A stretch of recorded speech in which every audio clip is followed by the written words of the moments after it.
How to solder copper pipe and join it onto PEX pipe.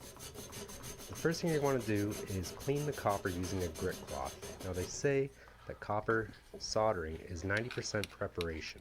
So make sure you clean this copper well. You can see we're cleaning the fitting out too. Clean your fittings and clean all three sides.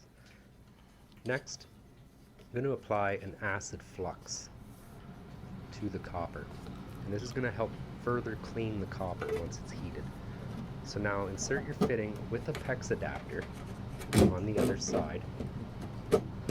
I've got a little plate here so it makes it a little easier. And once that fitting is in place, make sure both sides of the copper are pushed in. Then you can move on to soldering.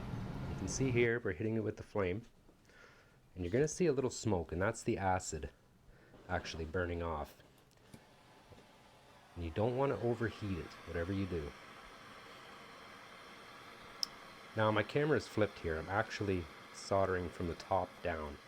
However, the camera is flipped, so it's looking like I'm soldering from the bottom up. But you want to go top down.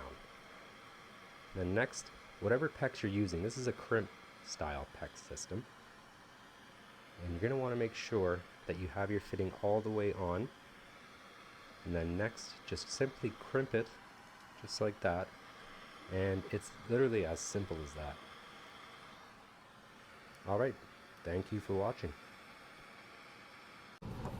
One last thing, I should mention that I let the copper cool before I tried this. You don't want to put PEX on hot copper or it's just going to melt it. That should be obvious. But I did wanted to include that. And I'll just say one more time, just make sure that that PEX fitting is all the way to the pipe. You can see I got a little gap there, but once it squeezes, it goes tight. Alright, thanks again.